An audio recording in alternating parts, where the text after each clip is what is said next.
Karibu mwese kuri Matalu TV show twagarutse tubazaniye akandi gashya rero nanone mukomeze mukore subscribe.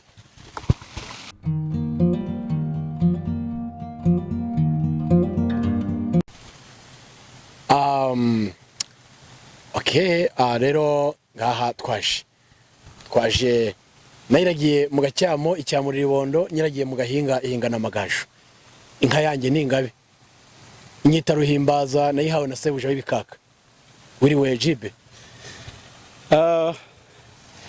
Navuze ko kuri Matalu TV show mu byukuri ubushize navuze ku isi mu byukuri sa nkaho ibangamiwe n'abaturage, ariko ngewe niyemeje ko kuri Matalu TV show isi tuzaguma kuyishinga umunwa nayo tukayibangamira ndetse ikadusaba imbabazi cyangwa twebwe tukayitwaraho neza. Kandi abadukurikiye nkunda kuvuga ngo tega amatwi wumve ubeho kuri Matalu TV show. Wa mugabo ufite umunwa isi urayishinga umunwa? Isi ndayishinga umunwa kuko nujya kwitegereza neza ukareba abantu bazi gushinga isi umunwa ibasaba imbabazi ikabaha ibyo bashaka, cyangwa nuko udatinja kuvuga ikikuri ku mutima. None ko baca umugani ngo ushaka gukira indwara arayirata se uzaceceka maze nurangiza isi izamenya icyo ushaka. Wa mugabo uratuma nkwerekeza aho ngaho. Urarwaye? Njyewe ndwaye. Urwaye indwara yo gushinga isi umunwa? Ndwaye indwara yo kugira ngo isi nyishinga umunwa nidaceceka abayituye bo bazaceceka, ariko simbihamye. Ndumva ufite intego ikarishye kuko isi kuyitera ubwoba ntago byoroshye. Isi irihindaguza, isi yihindagura kwishaka, ugasanga rimwe yateje imyuzure ubundi yazanye ibirunga bikaturukaho, ariko uzi ngo isi yo ntidushaririye ntabwo nayo ubwayo yaraturakariye. Isi yararakaye cyane. Ugiye kubaza ukuntu nkomoje aho waruvuze yuko irakarika igateza ibirunga bikaruka, ibyo wabibaza burya wabibaza abantu batuye mu birere Goma, ukababaza n'abayapani, ukabibaza ibijyaniranye n'ikirunga cya Nyiragongo. Ikirunga cya Nyiragongo kiraruka kigasasa, ariko kiriya kirunga mugabo kigira iseseme. Nukuvuga ngo isi gihora cyariye nabi cyangwa oya suko ndakeka ruko kiba kitariye nabi, ahubwo yugiye kureba neza usanga yuko cyangwa nibwo bwoko biryamo ahubwo hari umusaza wigeze uvuga ngo iyi si umujinya wayo ngo nibawita wa mujinya wo umuranduranzuzi. Urakoze cyane mwana wa data. Kuko ese umujinya w'umuranduranzuzi ubundi ni mujinya bwoko ki? Uriya mujinya ni mubi cyane. Ngira ngo inzuzi ubundi ziva hehe? Inzuzi ibyo bita inzuzi cyangwa se imyungu bikomoka ku bihaza. Urumva rero ikibazo kiba kirimo iyo bavuze ngo umuntu agize umujinya w'umuranduranzuzi ni wa mujinya, kuko ibihaza uburyo byeramo cyangwa bihingwamo bahinga inzuzi, noneho za nzuzi zitangiye kumera zitanze icyizere ko zizabyara ibihaza. Rero noneho umuntu uragira umujinya w'umuranduranzuzi bivuze ngo agiye kwiyambura icyari kuzamutunga. Ese urumva atari umujinya mubi? Uwo mujinya niwo bita umuranduranzuzi cyane, ko ngize amahirwe ngasanga nari narabuze umuntu uzansobanurira ako kantu neza. Umuranduranzuzi ni ikintu kibi cyane, burya abantu bari banawuzi ukundi kuntu batabizi. Nizera ko hafashijwe abantu benshi cyane bari bwumve ubusobanuro bw'umujinya w'umuranduranzuzi. Niko yego. Ubwo rero icyo nashaka kugira ngo ngaruke, yes, witegereje ukareba aha hantu turi. Yego, ndahabona. Gira icyo umbwira urebye inyuma yawe, ukareba ku ruhande, ukareba hakurya, ukareba hino. Aha hantu wagira icyo umbwira mu magambo makashoboka? Wa mugabo hano hantu haryoheye ijisho.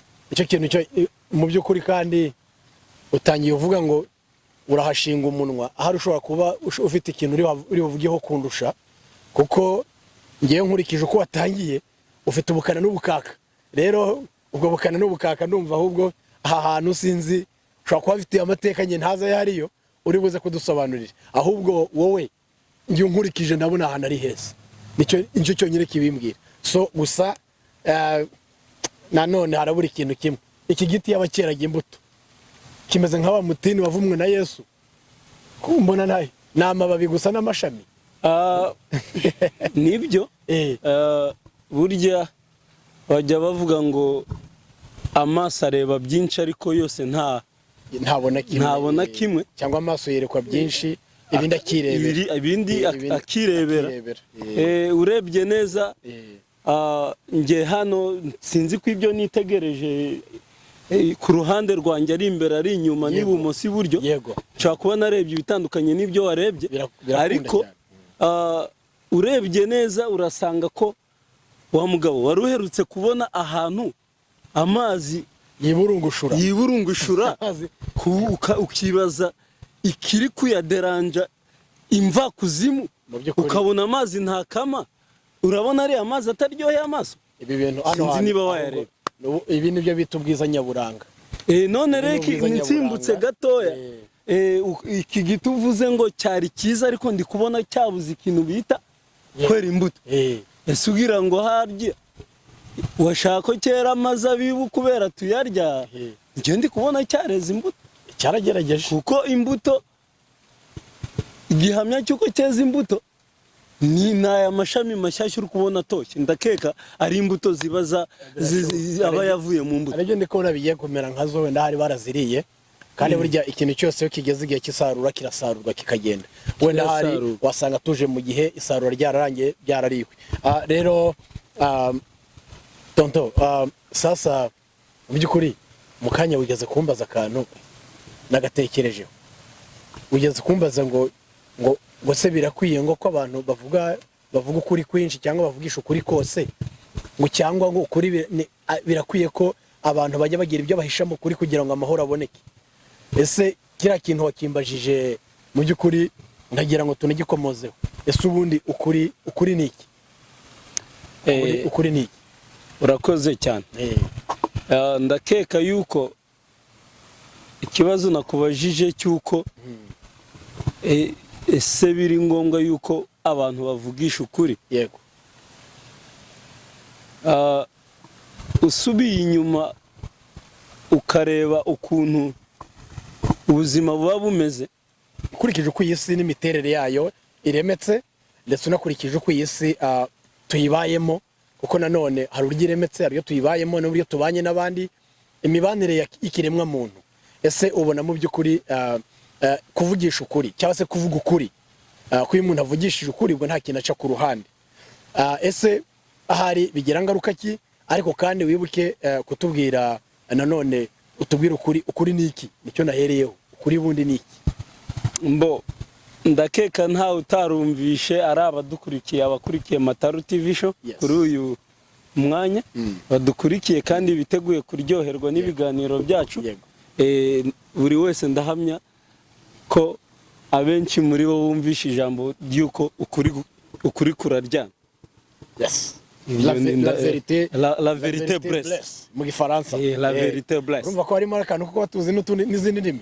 None se ugira ngo burya hantu wanyuze, burya ntihagusigiye ibisigisigi burya ufite igice kimwe mu bigutunze cyangwa mu bikoze umubiri wawe. Hari agace k'ubwonko kabitse ibintu runaka, n'akandi kabitse ibintu runaka. Nasobanura ko kabitse ijambo bita ubutiti, buriya hari akantu kabitse.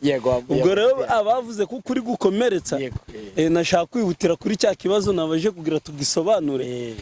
Burya hari igihe uvugisha ukuri, ukubwiza ntakumve, ukabura mukanze agakomereka kandi wibwiraga ko uri kuvugisha. Donc la vérité blesse, ukuri kurakomeretsa.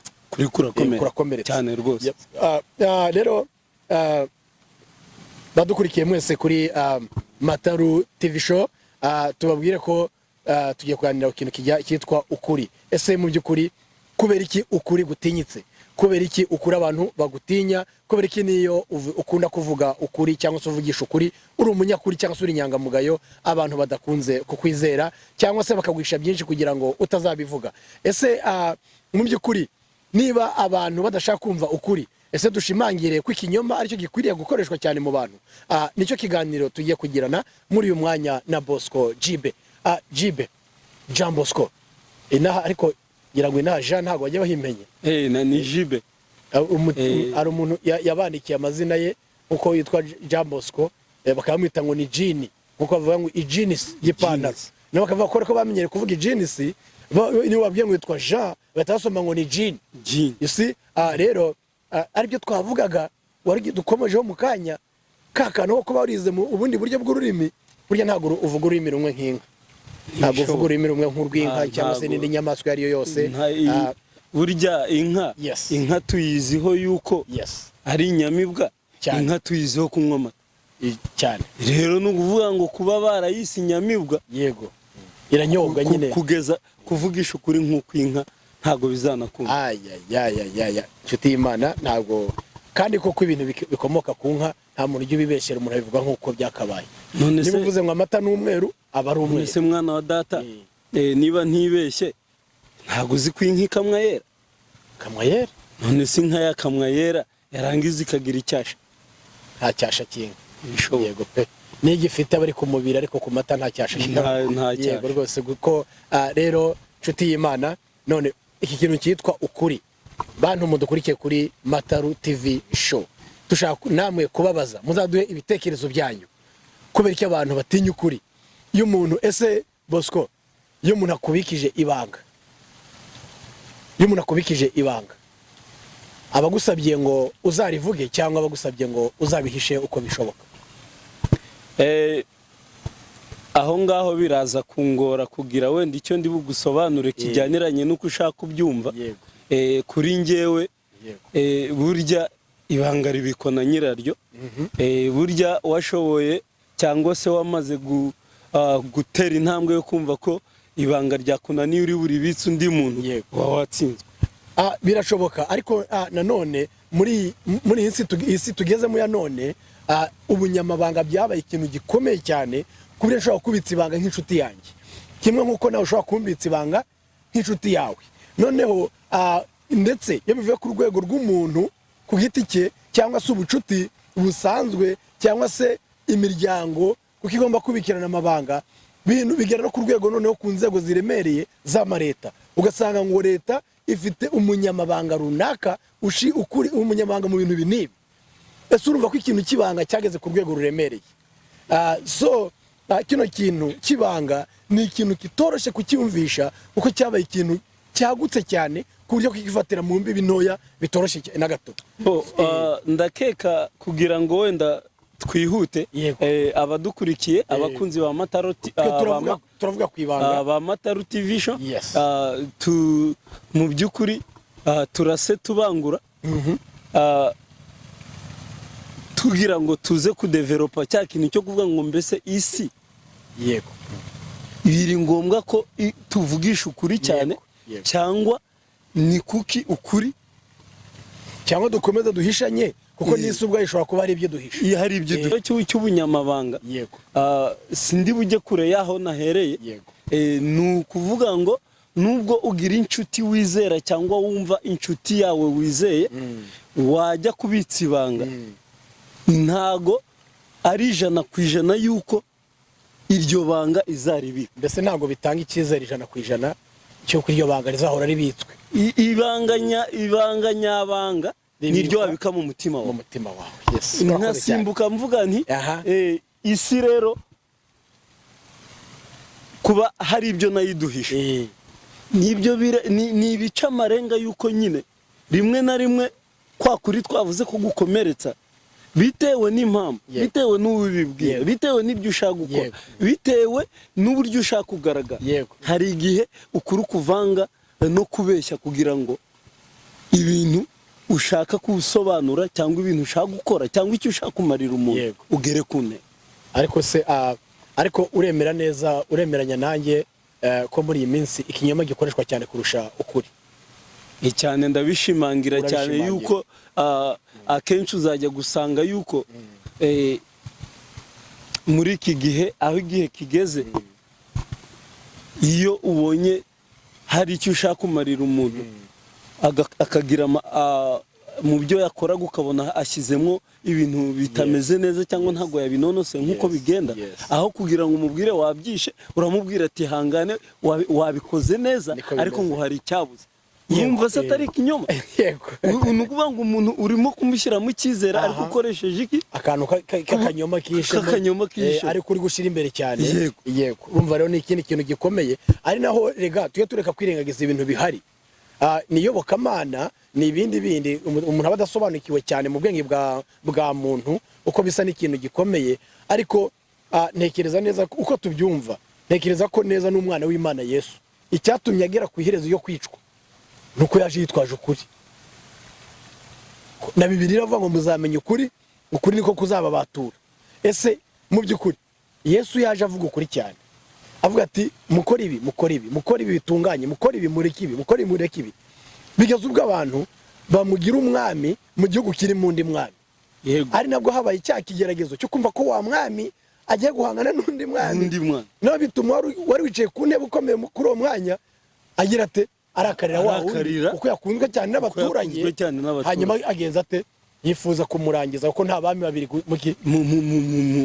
mu gihugu kimwe kandi ntabwo bijya bikunda koko rero mu kinyarwanda ho hari umugani nta bihanga bibiri hari umugani basanisha n'icyo uvuze mu kinyarwanda bakavuga ngo nta bihanga bibiri mu nkono imwe ntabwo byakunda kuko ibihanga bibiri ahari biri mu nkono nubwo hari umuntu byaba bitetswe ahari bishobora no kuba byarwana ntabwo ari ukurwana gusa urebye neza ukitegereza wasanga ibihanga bibiri biri mu nkono imwe n'umuriro wazima byakizwa n'abaryi byakizwa n'abaryi abahanga mu kubirya hari babigobotse byagera ku kintu wenda cyazana amahoro rero mu by'ukuri ukuri Bosco Jibe inshuti yanjye turi gusa n'abari kubikikira ese ukuri ese hari umuntu wigeze akubwira ukuri wowe ku giti cyawe ukumva urababaye cyane utifuza ko akubwira uko kuri none se ngiye kukubaza ikibazo gikomeye mpamya neza yuko mu badukurikiye harimo abantu bakuze babizi neza bashaka kuba baranahuye nabyo bazadufasha kuduhereza comment bakatwunganira bakagira icyo batubwira niba hari aho twarengereye ngiye kukubaza mu by'ukuri ngewe maze kuba mukuru nanjye nuko nanjye ndi kugenda turi gushesha kangu ubu ngubu mu bunararibonye wabonye cyangwa umaze kuba inararibonye wabonye byinshi mbwira niba hari igihe wigeze ubona umugore uza akabwira umugabo ati mugabo mwiza ndagukunda twashakanye dukundana mu by'ukuri unyitaho nkwitaho kandi urabona urugo rwacu ruteye imbere ariko wihangane muri uyu mugoroba ngiye kukubwira amagambo atagushimishe kandi uzi ko buri munsi nkubwira ibintu bigushimisha unyihanganire inageze hariya hirya bigenda uku nguku ndacikwa ibanga nari nsanzwe nkubitsa naribikije undi muntu cyangwa se mu by'ukuri bwa budahangarwa bwawe nabaye mbutije ngaho mbwira ko ibyo bintu wabibonye umuntu yatije ubudahangarwa bwawe abakurangije none se ubwo abaguteje abazaguhangara none se niba avuze ati ubudahangarwa bwawe nabutije bivuze ngo ubudahangarwa bwawe utagize amahirwe ko bwagaruka ubwo kongera ubwo none ugiye gutangira kujya uhangarwa no guhangamurwa niko umuntu yabivuga wenda ntago nguciye mu ry'uvuga ndabyumva neza ndagira ngo wenda nongeraho akantu gato kugira tubyumvikaneho aho ndi gushimangira yuko usa cya kinyoma twavuze ari ahanini aricyo kiganje cyahawe intebe rero bigaragara neza ko nibyo uko urumva nanone hari ukuri aho ukomoje ndabyemeza neza ko ushatse kuvuga ko hari ukuri gushobora gusenya ibintu byinshi kandi iyo umuntu atakuvuga bya bintu byagomba kuguma byubakitse cyangwa byubatswe rero nkabandi kuko umugore washobora kuza yakubwira ijambo nk'iryo bikaba byaviramo n'intandaro yo kuba urugo rwanyu mwashinze mukundanye mwarusenya kandi mutifuza ko murusenya muri icyo gihe wenda abantu binaha bo muri bihugu twajemo bagira igihe bahana mu gihe bazabana niba ari imyaka 10 yarangira bakagenza bate bagasezeranaho ariko twebwe nk'abantu b'abanyafurika dufite umuco mwiza cyane uvuga ngo iyo ukunze umuntu mugombye gusezerana ku bana akaramata ntimuzigere mutandukana bivuze ko niba kubwiye nk'icyo kintu bishobora guca intege ya ntego wari warihaye kuzabana nawe ubuzima bwose noneho ubwo bikaba byagera ubwo utekera uti ndabivamo kandi igihe cyo kuzabivamo utarigeze ugenza ute ubitekereza. Rero icyo kintu ukomojeho kirakomeye, biti cyanjye kirakomeye. Kirakomeye cyane, ngira ngo twagira abantu inama se ngo bazajye babivuga. Ngira ngo wenda abakunzi ba Matalu TV show tubararikire yuko bazaduha n'ibitekerezo bahishiwe byinshi kandi bashonje bahishiwe cyane ko dufite ukuntu twateguye ikiganiro gisa nkaho kiri kwerekera aho ngaho, bashonje bahishiwe just abantu bari kuri Matalu TV show. Turabakunda, tuzi ko mudukunda, kugira ngo tugume kubana namwe kandi umunsi ku wundi, umwanya ku mwanya, umunota ku munota. Isimbukiraho hasi hari akamenyetso gatukura, hari ijambo ryanditswe subscribe. Ntiwibagirwe gusharinga, ntiwibagirwe like, ubisangize n'abandi kugira ngo ibiganiro byacu bya buri munsi ujye ubibona ku gihe, ubibonere ku saha, tubane nawe, ahasigaye usangire natwe ibi bya buri munsi tuzajya tubazanira. Nuvuga ngo niba ntibeshye wababwira ikiganiro cy'ubutaha kizaza, wenda tutokubicisha amatsiko cyane, kizaza kinonosora kurushaho iki kiganiro kijyaniranye isi ukuri kuri iyi si. Ese tukuvuga 100% ibinyoma? Ese hari aho bikenerwa gukoreshwa wenda nka 50% kugira ngo amahoro aba amahoro? Ntabwo besha erega jibe twe tureka nanone guca ku ruhande. Ukuri ni kwiza cyane, ukuri kuraryana, ariko kuryana kuryoherera. Ngenda bivugisha ukuri kuko abantu bakunda kuvuga ukuri nanone ku rundi ruhande abantu bajya babizera iyo bamaze kubasobanukirwa. Uko bimaze nanone iyo umaze kumenyera ko umuntu ibyo akubwira iteka byose bari ibinyoma, kumwizera kwawe kuba kure cyane. Ndabesha ariho narashe yuko mvuga nti hari igihe ubu ngubu ujya kureba ukavuga uti hari igihe ureba, hari igihe wenda ureba umuhanzi kuri podium, arimo performinga, ari gukubita pa, yaririmbye, abantu bizihiwe bishimye, umukecuru wari wigunze agahita ubona ari guhinduka umusore wo kubibona, umusaza wari wegamiye imbago ukabona imbago ntuzigiye yayirambikiye kandi ukabona ntaguye kandi ikindi gihe yagenderaga ku mbago. mbere yuko wenda ujya kuvuga uti mu by'ukuri iriya ndirimbo cyangwa uriya muziki wagiye hariya twawukurikiye, nubwo bamwe wenda twisha akazi, ukagenda uvuga uti mu by'ukuri harakabaho abahanzi. Nese urambwira ko ukuri kwavugishijwe hariya bitewe wenda n'ibyishimo yego abantu bari bahuye nabyo, ariko niba hari n'ikindi kintu wenda gisa nkaho cyangije, icyo kizagendera muri wa muziki cyane, kuko hari uburyo bajya bavuga ngo umunezero ushobora gutera nanone n'ingaruka zidahuye n'uwo munezero.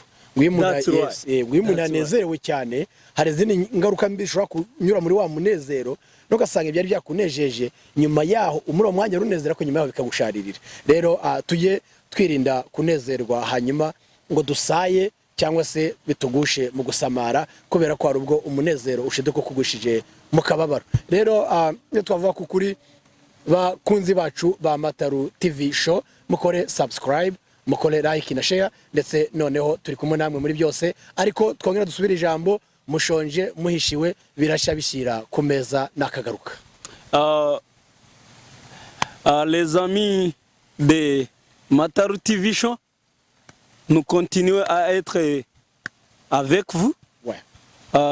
Seulement vous subscribez. Vous allez faire subscribe et vous allez partager et vous allez nous aimer et vous allez mettre les commentaires.